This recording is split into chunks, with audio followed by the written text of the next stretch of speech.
What is your name and what do you do?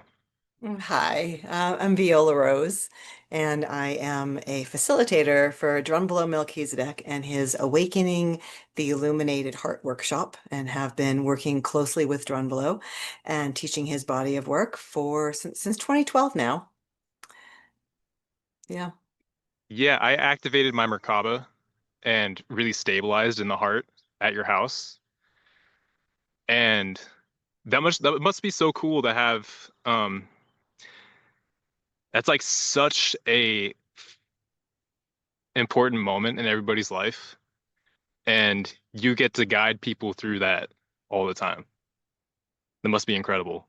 It's amazing. It really is. I Yeah. think I've taught over 100 of these 4-day workshop intensives, right? At this point, for to like well over 1,000 people, and it's the most amazing thing to be with people as they're up leveling in their consciousness and opening the heart. And it's just such a blessing to be in this field. And so, yeah, you came to the workshop at my house a couple years ago, and it's been amazing to see what you're doing with it and how you're sharing this information that you've learned and are embodying and sharing it in that way. And so, yes, it is my absolute heart's delight to teach this work and to share it with others.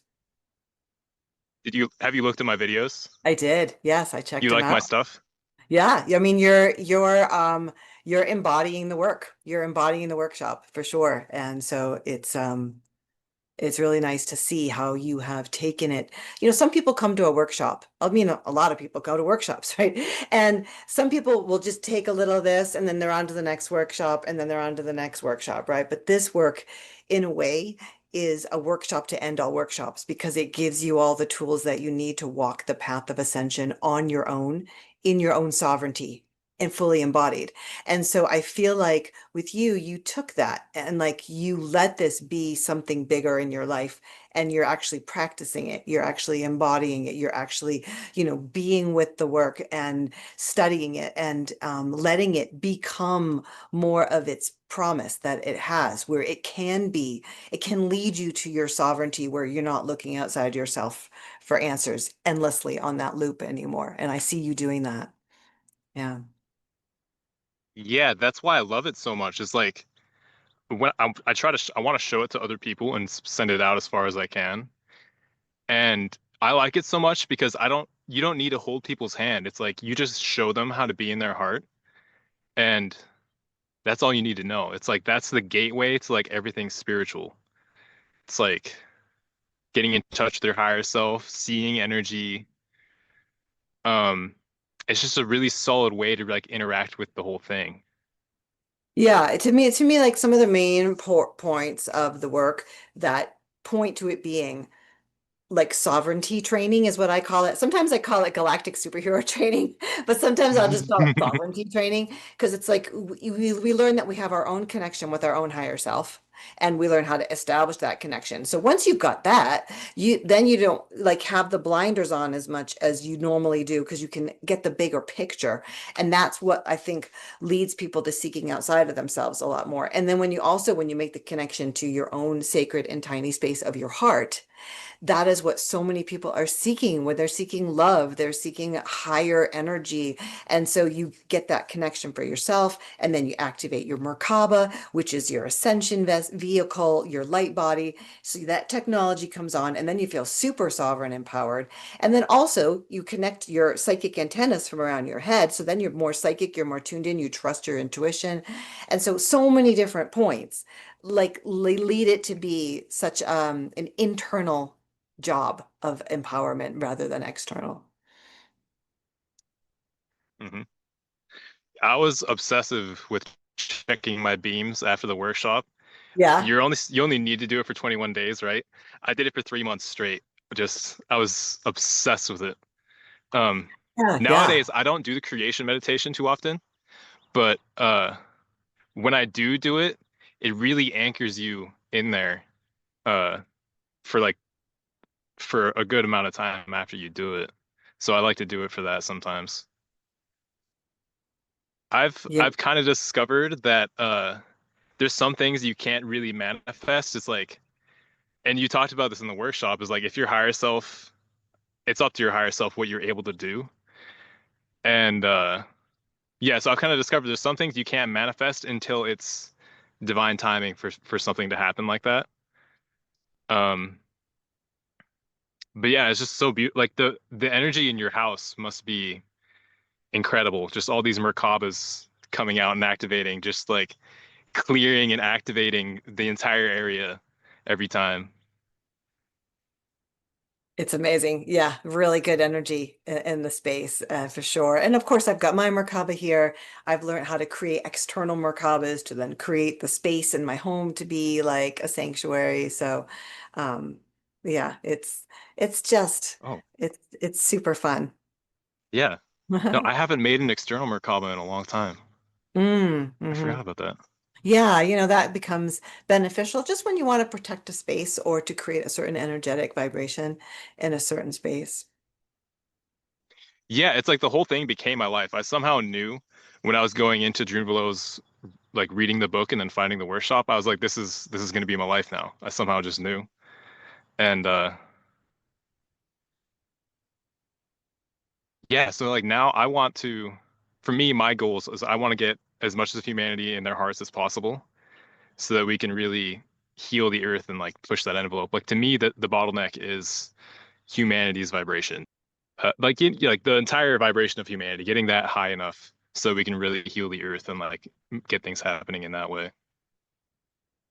Yep, that's the work at hand. Hmm. Yep. I just got off the phone with Brunblow actually a few minutes ago. I was like, Oh, I so have to fun. go. I've got this interview.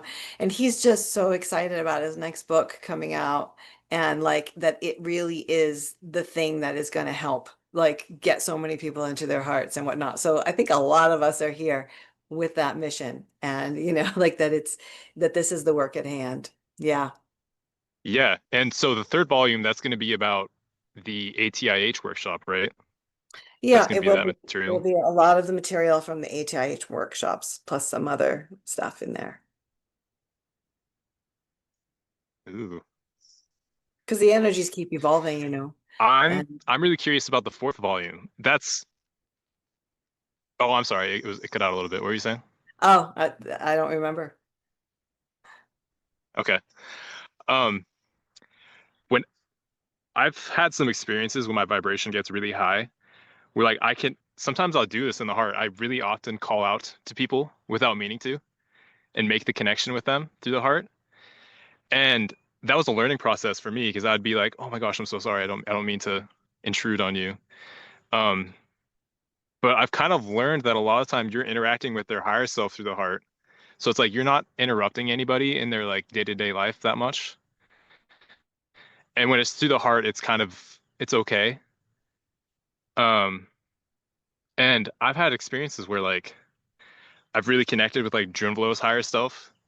And when I watch those YouTube videos where he talks about the Cosmic Grace Workshop, and that's the whole next step beyond the ATIH and like the volume four.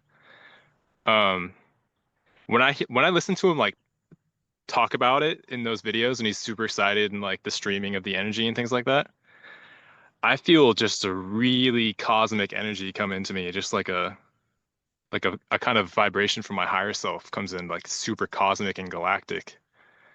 And that's really powerful. Yeah. Yeah, there's definitely higher cosmic consciousness and higher energies that are kind of coming into the planet at this time. And so Drumble is going to talk a lot about that in volume 3 and in volume 4. Have you um done any of that? Has he taught you any of that stuff? Yes. Yeah, he has. But I can't talk about it right now. Ooh. Oh, I You know, I bet. Oh man. know, Oh, that's so exciting. because he also needed to try Oh, that's some of incredible. the things to make sure that they were working for other people, as well as just himself, because we can have our own experiences, but how do we know that translate to others? So it's been important for him to also do this work with some people to make sure it's translating. So yeah, Yeah, yeah, and I've there's I've gained an amazing stuff appreciation. coming. I can't wait. Yeah, and I've gained an appreciation of that through trying to teach other people to come into their hearts.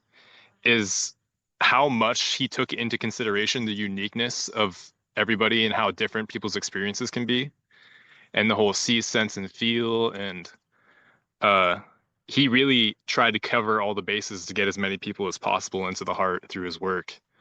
And yeah, in my experiences, guiding people through the guided meditation into the heart, the unity breath, and moving in. It's been really fun to see the uniqueness of different people and what their experience is through that. And yeah, it's been really interesting because people are so unique. And so yeah, it really is important to make sure um yeah, that's a whole layer is making sure what you do can work for other people as well. Yeah. So, what brought you to the spiritual path? Boy, isn't that a loaded question? Um, I individuated at a really young age. I just never fit into society and I never wanted to. So by the time I was 19, I was checking out of society and, finding whatever I could in the late 80s that was not that, and that led me to like the rainbow family and kind of became a hippie for a while. And then that sort of led me into like Eastern spirituality. And I found myself living in ashrams in India and in my 20s and being a monk. And so I think it's just been my lifelong path to be a seeker and an explorer of all kinds of different paths. And there was something that happened to me in 2011 that when Fukushima happened, and it was like a big wake up call, like, oh, like stuff's going down on our planet. I need to prepare, and I thought that that meant maybe being a prepper or preparing somehow for whatever's coming. And that didn't last long. And then I got like the deeper hit was like, oh no, I need to be in my heart. Like I need to really, if I am really in my heart, nothing can touch me, or even if it does, I will be unfazed by it because I am in my heart. And so I knew I needed that. And even though like I said, I spent my 20s in like ashrams and doing different paths, I didn't have it. And I knew I didn't have it. And that's when I found Drunvalo's work, the Living in the Heart book. And immediately I just devoured it. And like you, I kind of like knew like this is going to be my life, and then went to train with him. And then I became one of his facilitators. And then I became an assistant to help him train other facilitators and then have been teaching this work ever since then. So um, it was a sort of a lifelong journey that led me there. And I feel like it's part of what I'm doing here is I'm on that team with him and here to help kind of share and support his mission of getting the information about the heart and about the Merkaba activation to people so that we can all collectively raise consciousness up to another level, which is what we're doing here. Okay, so you were really a seeker. You just from the beginning, like, and you never really f fit into anything. Yeah. Yeah, I have so much respect for people who like went through the path in the 80s and 90s, because I'm sure the vibration on Earth was so different back then, and it wasn't nearly as conducive as it is now. Yeah, yeah, it was like forging new territory for sure in a lot of ways. Like when Drumbalo first came out with the Ancient Secret of the Flower of Life books, and there was an older way of activating the Merkaba. That's all that was accessible at the time. There wasn't there wasn't like the way of doing the Merkaba that we're doing from the heart. Collectively, the vibration wouldn't allow it. We weren't there yet. So it was like you had to kind of trudge through the mud just to kind Mm, of get the templates in place and the awareness in place. And then as we continue to rise and evolve, things can come online much easier and it's much simpler to talk about these kinds of things. yeah, I've been really appreciative of how many people resonate with my message on social media. Like, Yeah, I was noticing that. Like I checked out your page and what you're doing, and I was like, oh, he's just pretty much talking about the ATIH workshop, but how it's been for you, and how you're embodying it and how much interest there is and how people are wanting that information. And so I was delighted to see that. Yeah. yeah, yeah, it's funny. Like very early on, I tried to show a couple people really close to me. I was like, hey, there's this really cool thing I can show you. But it always fell apart at some point. Like it just wasn't meant to be. And so like you really need to be aligned to the message and the energy to want to pursue it like that. And the fact that there's so many people who are interested and like willing to try and pursue it is like really reassuring. Like that's so cool.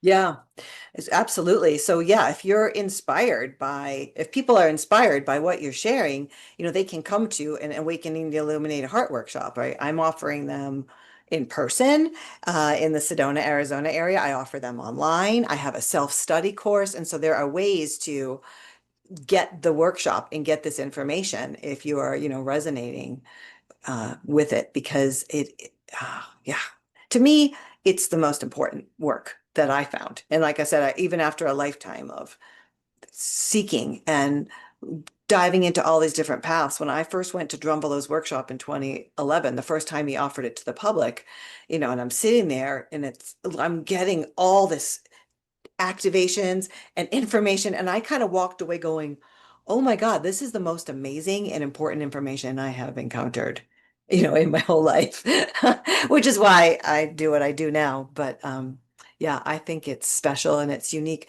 And it is also like not for everybody for sure. People, it's if you're aligned with, like you said, like you tried to share it with some people and it's like if it's not quite the right fit, it's not. Um, but it's nice to see that there's an uptick right now and that people are interested in really truly getting into the heart. And I think it's the counterbalance point for what we're seeing going on in the world right now with it being so AI heavy. And the AI stuff, it's so devoid of soul and devoid of heart. And so it's almost like a natural response to that, that there's now this uptick and people going, I want to be an organic human. I want to be in my heart. I want to embody this. And so I think that the response that you're getting to your videos is maybe part of this wave that's coming out of, the 3D duality that we're in. Yes.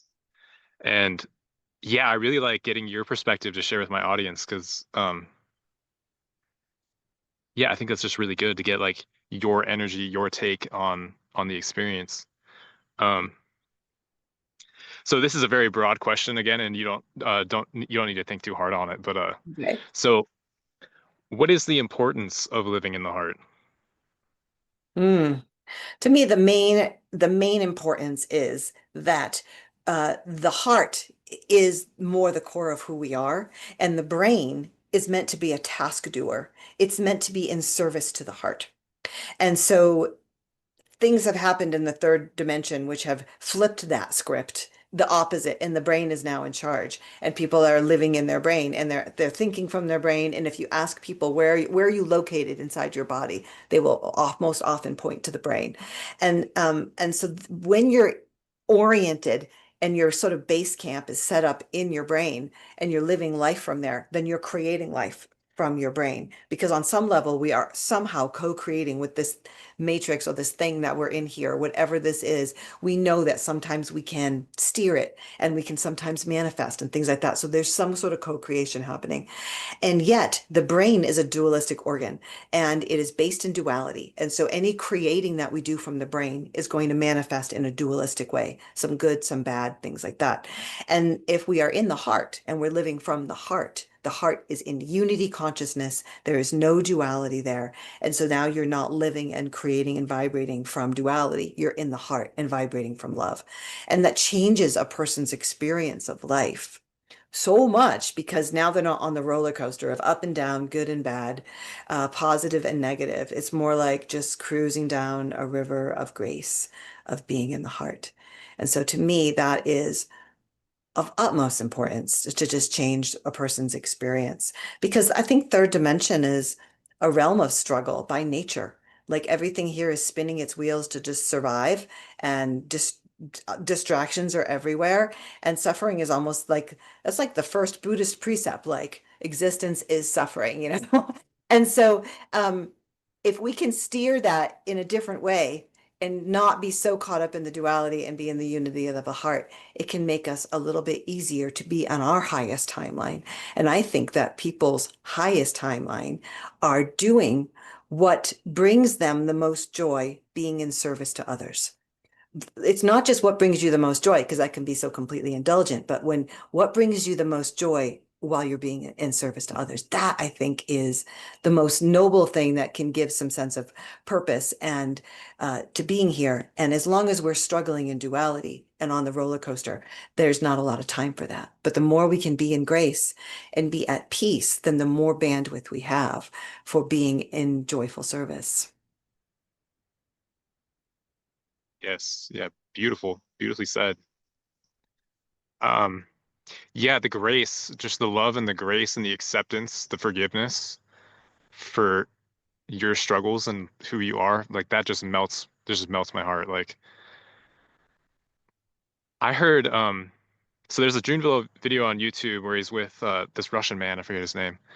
And I want to read his book because he wrote a book about the heart too, and that seems really interesting.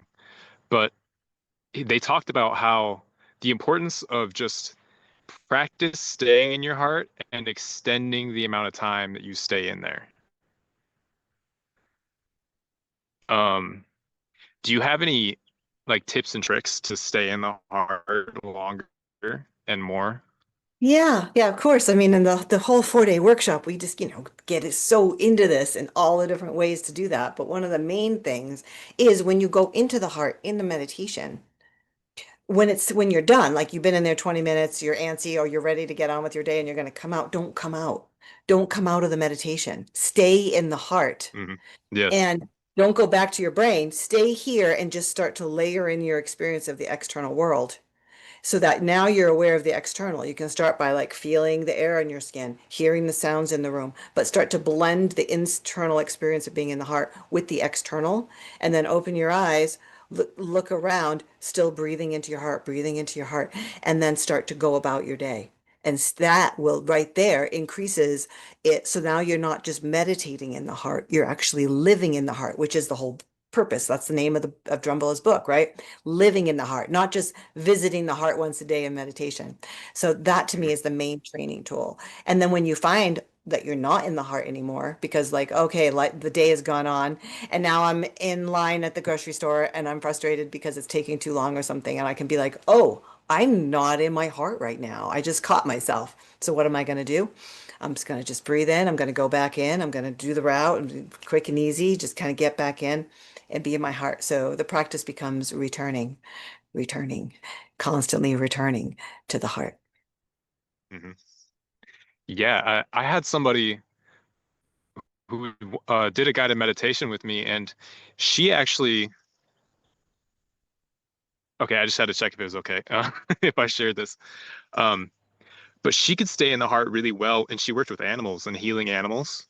She would make a heart connection with animals, and like the horses she worked with would help her stay in the heart. Like they would hold her there. And she had a really easy time staying in her heart when she was working with animals. But when it was just herself, she had a harder time. And that's kind of what she wanted help with. And the way I thought of to do that, and this is something I also learned from Jumbo, is like there's a direction you can face when you're sitting in a tiny space of the heart, where, and I'm sure you know this, where the vibration gets even higher. Um, so that's a trick I employed because like pretty often the heart starts showing me images that like I love so much and like they get me excited and the brain, the ego comes in. It's like, hey, let's do this with it. And then that pulls you out, the ping pong effect. Yeah. And so I would just sit in the direction where it's stronger and just like don't even like try to figure out anything. Just stay there. Don't worry about anything else.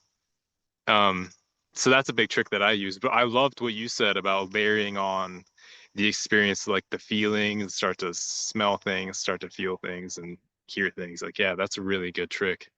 It's a really good tip. Yeah, kind of. So like my experience recently is like um spirits pushing me to like spread the message of the heart and get people in their heart. Um, and that's the direction I'm being pushed in. Um, and I think that's so cool that you're there to help Joonville with things and um keep doing the workshop and things like that. But and I think that that might be the answer. But like, yeah, so like where do you feel spirit pushes you Yeah, to be of well, service? Spirit definitely pushed me to Sedona. So I moved here 3 years ago, and my higher self told me, come here. to help keep the ATIH work alive. And I didn't really know what that meant, but I moved here, and now like I'm working on the book with Drumbalo. Helping him. We're building a recording studio together for in his basement so we can do like YouTube videos, and like that was a complete instruction, just like to be here and do that. So I feel like I'm doing that, and then also outside of the Drumbalo work and supporting his mission and feeling aligned with it. I'm also a sound healer. And so I work with people individually, online or in person, doing sound healing sessions and helping people clear traumas and blockages and around the heart and tune people up, right? So that has evolved in my life over time as a way to be in service that brings me joy. I think that when we're that's the sweet spot, right? Is that something that brings us joy, but that is helpful. So I feel like my life is those main two things that I do. Uh, yeah, I feel pretty aligned with all that. The sound healing session you did during the workshop was absolutely magical. That was incredible. I And In the workshop I do a little one. That's right. Yep. yeah, yeah, that was lovely. And there's something about live music too, where like the vibrations can really sing. Like I read this thing where amplifiers, there's overtones of live music that they can't capture because they would break the amplifier. Like they can't handle those frequencies. And so Yeah. I've kind of gotten an obsession recently with live music to capture those overtones and like really heal you on a cellular level. It's so different. Like it really can't be duplicated. Uh, it's like people still go to the symphony, even though they can listen to a record, they can listen to a CD, they can listen to a recording. It's not the same because when you're in the room with the instruments, magic happens. And it just there's nothing that synthesized music can duplicate, or even a recording of the live music. And sound vibrations, they move through the room. And if you can imagine a bowl of water on top of a loud, bassy, booming speaker, that bowl of water would be vibrating in ripples, right? So that's exactly what's happening to the water in our bodies when we're in the room with the live instruments. And so it really does create effects that bring people into coherence, because we also, if we're at least 70% water, then we've got like an ocean inside of us, and that ocean has tides. And so there's the tides of the body, and they can be choppy, and like the can be over here going in this orient direction and this over here. And then if you're exposed to like the gong, I have a big gong, and it's one of like my most powerful sound healing instruments. Those waves the sound vibration waves coming from the gong will vibrate all the water in the body into coherence, like in as one wave, as one pulse. And so now the whole body is in coherence together instead of choppy tides here and there. And that just helps a person get into deep rest and unwind in ways that a recording can still be nice, but it's not the same. Yeah. Mhm. There's frequencies of it that just can't capture. Yeah. Yeah. But I guess I want to talk about the Merkaba. So I've noticed like through other sources, a lot of people have different ideas about the Merkaba. They sure And do. There's so yeah, much out there. it's yeah. And through Junflow's work, it was all very structured and like I don't know, it just seemed to be very like understandable and solid and like this is what it is. And yeah, so it kind of blew my mind getting out there and hearing other people's different perspectives on the Merkaba and how it activates and yeah, so like there's so many people they do a Merkaba activation every day. And yeah, it's just interesting that there's so many different paths and they all still exist at the same time, but they all kind of lead to the same place. And yeah, so that was interesting for me to like see all the different takes on the Merkaba. Yeah, well, to just to pick up on what you said about how some people do a Merkaba activation every day, well, I'll address that. So Hmm. in when Drumbalo wrote The Ancient Secret of the Flower of Life, in the early 90s, he presented the world with a way to activate the Merkaba that was a Merkaba meditation that you did every day.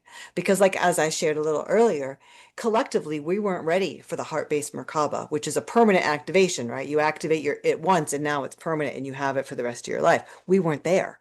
So his main purpose Mm. on Earth is to be here to bring the information about the Merkaba. So what to do if humanity wasn't ready for it. So what he was guided to do was to teach people a synthetic Merkaba, which meant you create it. You do a meditation every day where you could create a Merkaba field around you.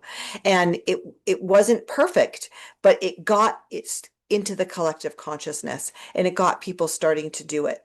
And it's still a valid way of doing it, but it doesn't last because you're creating it synthetically.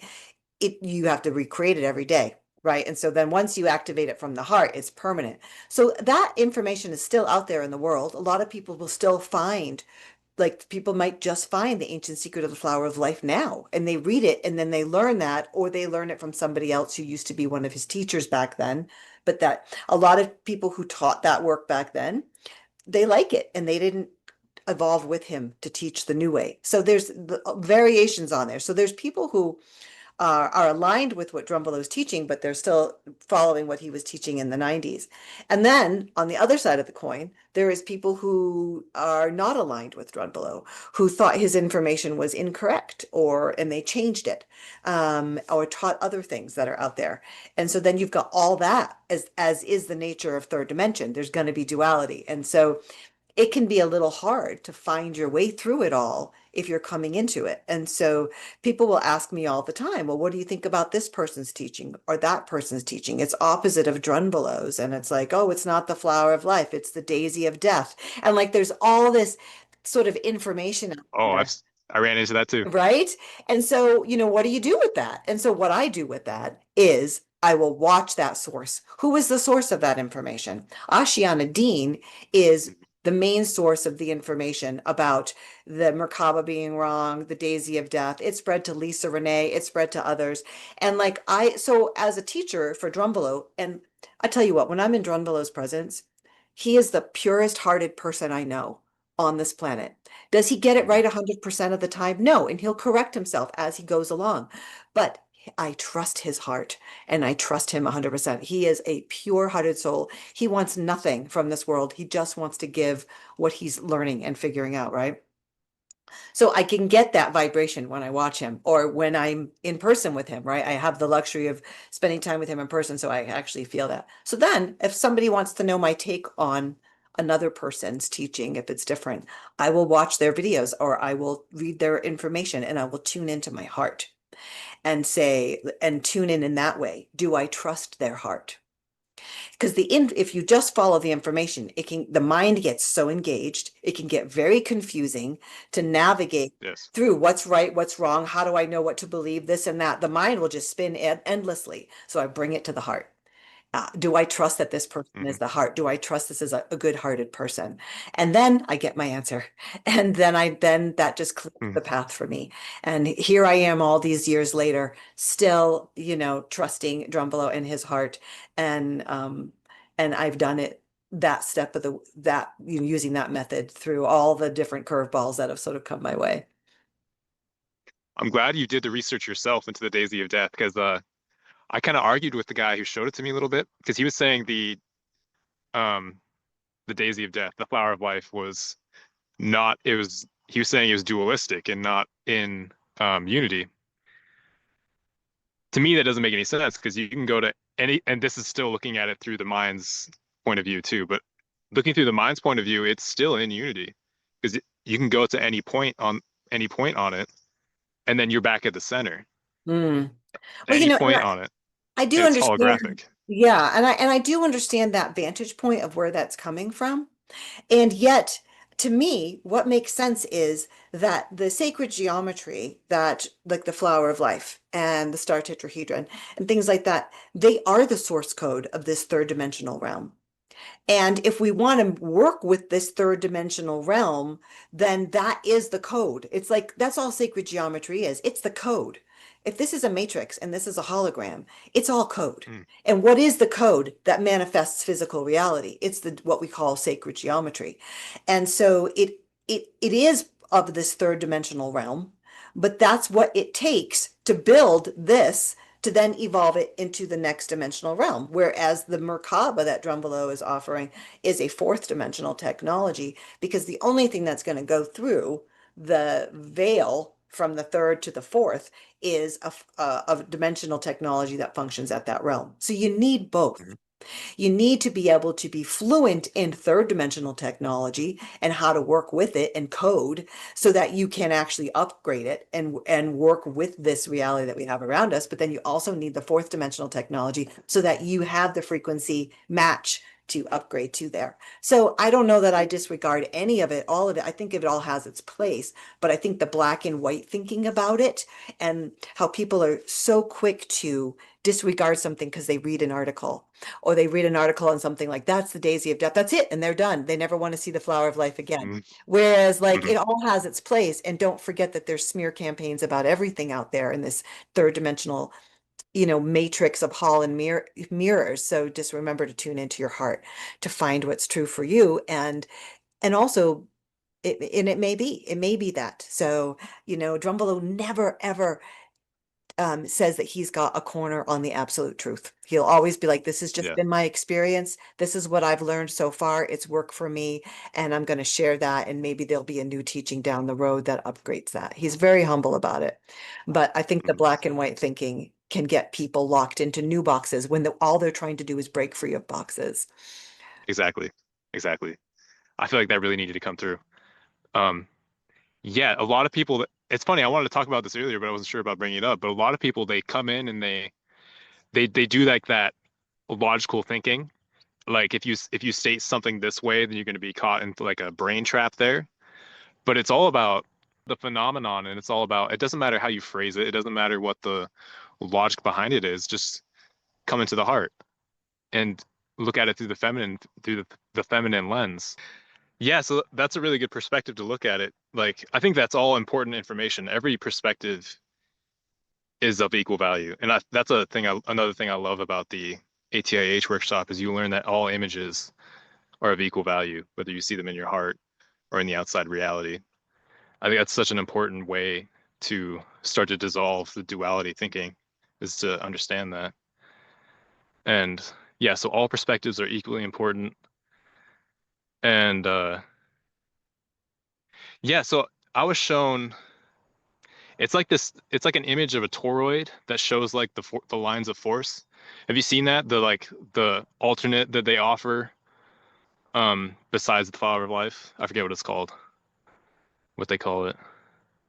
Oh, yeah, I can't think of what it is either. Yeah. I would really love to bring somebody who is all about that kind of thing and see if they want to come into the heart and connect through the heart in that manner and Mm. kind of see how they would work it into their perspective from the heart.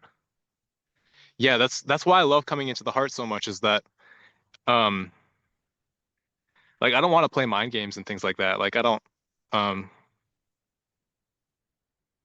it just dissolves all of that. You just go straight to the truth of reality.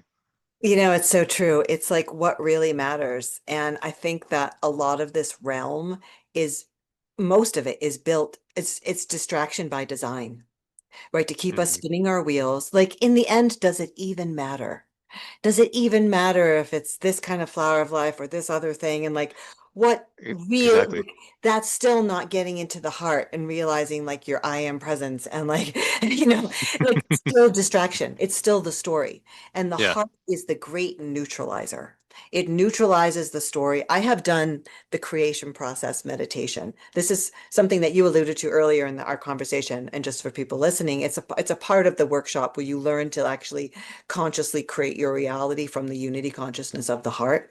And I don't do that meditation very often, but I tell you what, when I have, most often, I have an idea, something that I want to create or manifest in this life. And then I'm going to do the creation process meditation, which is many, many steps of opening the third eye. It takes time. You get to this state of consciousness, and then I go into my heart, and then that thing that I was so excited to create now doesn't even matter. because I'm in my heart. Like it's like the thing that I thought so was so important when I was in my mind. Once I go into my heart, doesn't matter at all. It's just the great neutralizer. And we see how much of this stuff around us is distraction. And if people can keep trying to even figure stuff out, I mean, you see it with politics all the time. Like that's a like a very gross, like obvious example in our face of like the two sides and people trying to figure out, are this person a good person or a bad person? But you can take that template and even move it to things like the flower of life or to subtle spiritual topics. And people are still trying to figure out which side they're on and if this or that, whatever. And it's still just distraction uh, from being in the heart and being just a presence of love in the world. You don't need to pay attention to any of that stuff. A person who's just in their heart and knows nothing about sacred geometry or knows nothing about any of this is going to be such a force of good compared to someone who's studying for so much longer and getting way caught up in their head trying to figuring it out, but never actually dropping into the heart. Hmm. Feeling love is the fundamental most important thing in the universe, probably. Probably. I don't like to speak in I think absolutes, so. but I think that there's a distinction there that could be made about feeling love, but detached love, or neutral love, or unconditional love, right? mhm, Because if you're caught up in love in an emotionally charged way, then you're maybe still feeding the system with emotion, but there can be that sort of like almost like a wholly detached, like neutral, unconditional love presence that doesn't have story in it, where that might be like the force of that just breaks the matrix, you know? mhm. Yeah, that was such an important thing in my journey. That was a learning process for me. Like there was somebody I loved, and it was a very difficult relationship, and it went years and years. And eventually, I was like, well, I can't stop this love feeling, so I'm just gonna keep doing that. But I'm gonna now do what I need to do to protect my energy and to honor myself. And so it's like we went our separate ways in life, but the love never stopped. And that was really my introduction to unconditional love. And that really put me onto this path of like I started feeling love all the time and I started really sending it all the time. And I was like, wait, this is the best feeling ever. I never want to stop doing this. And then yeah, that was my entire journey was just like I made that conscious decision. Like I was like, okay, I want to live like this now. And then it's like my higher self and God all came in, my angels, the guides, and they're like, "Oh, excellent. Here we go now." And then they kind of just fed me all the events and learning and things that I needed to get to that point. I didn't realize how much growth was needed to get to that point where you're always feeling love. You're just always projecting the unconditional love for existence in a sphere around. That's kind of the point I want to reach and be and that I am sometimes, that I am. That's so important to be and not to aspire so you can be the Mhm. thing. Anyway. Right. Yeah, it's like Um, when we take love and we strip it down, we take out the attachment, we take out the hunger, we take out the longing, we take out anything else, and we just strip it down to just love in its essence. Uh, yeah, I think that's the way. So that mhm, seems like you got a taste of that when you let go of the attachment and the clinging and or expectation or anything, and all that was left was love. It changed you. mhm. Yeah, yeah, and I just really realized like that's the only probably the most important thing that anybody needs to focus on. Got a helicopter. Ah, like it's not coming through audibly. Oh, you're not here? But I remember I was teaching one an Awakening the Illuminated Heart workshop in Ashland, Oregon. I don't know, maybe it was 2015 or so. And I just remember being on a walk in the evening and just, meditating on whatever I was talking about that day. And I just kind of ended up realizing, like saying it out loud, and it's kind of stuck with me all this time with like nothing here really matters that much. So when you boil it all down, then what's left? Like what really even matters is just to be loving and to try to help alleviate suffering. Because even if the suffering isn't real because all of this is a hologram or an illusion, it still feels real to everybody who is experiencing it or to the animals who are experiencing it, whatever.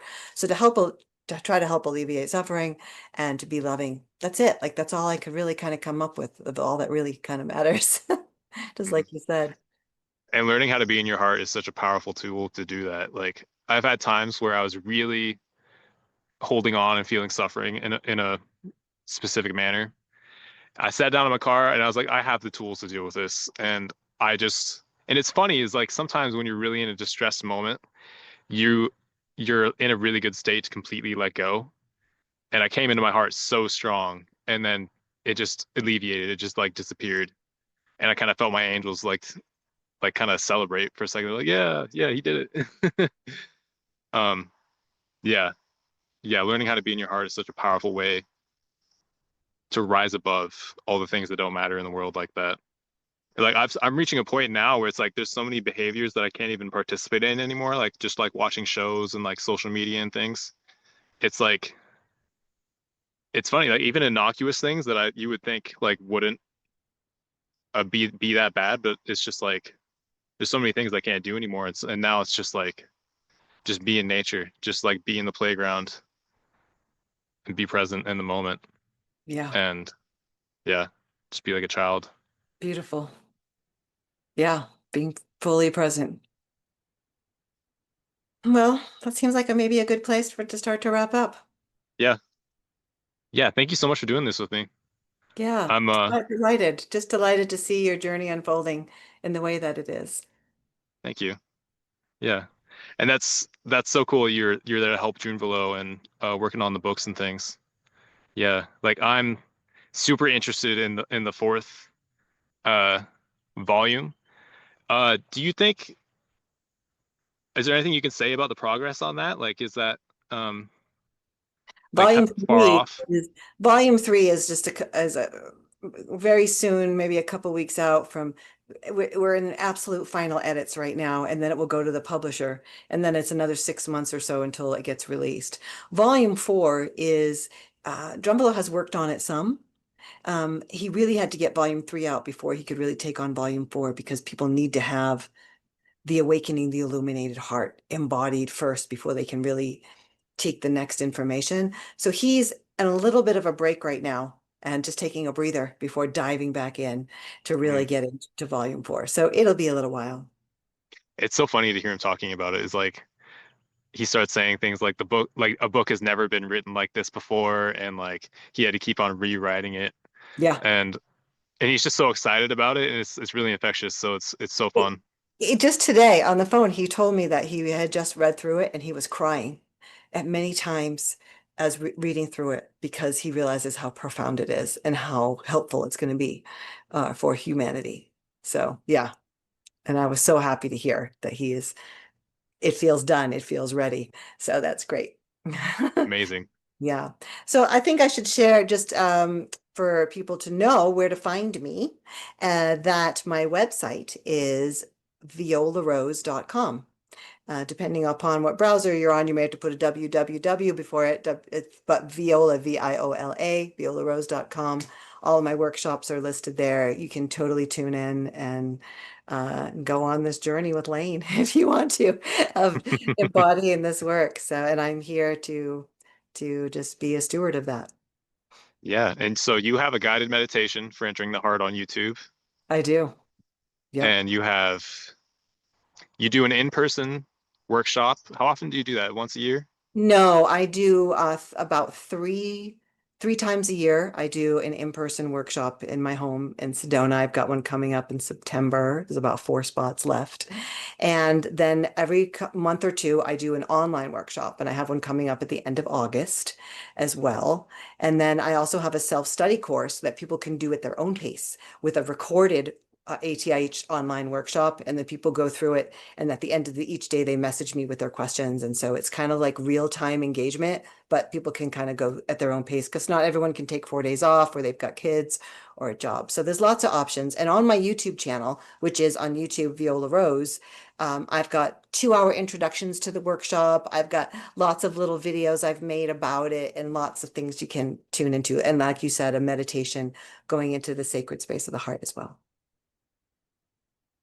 Okay, perfect. Yeah, the having the bit that people can go at their own pace, that's really helpful. That's really nice actually. Yeah, people are really And loving it, going through it in that way. yeah, and then you also have an online guided one that you do with them. Can Yeah, you like do that more the next often? the next live online workshop I have is the end of August. So I do that every month or two. And I kind of go on the journey with people for 4 days live. Okay, beautiful. Well, thank you so much for doing this with me. I appreciate it. Yeah, you're so welcome. Yeah, you reached out and said, could love to talk to you. And I thought that sounds like a great time. Let's do it. So I really enjoyed this. It was good talking with you.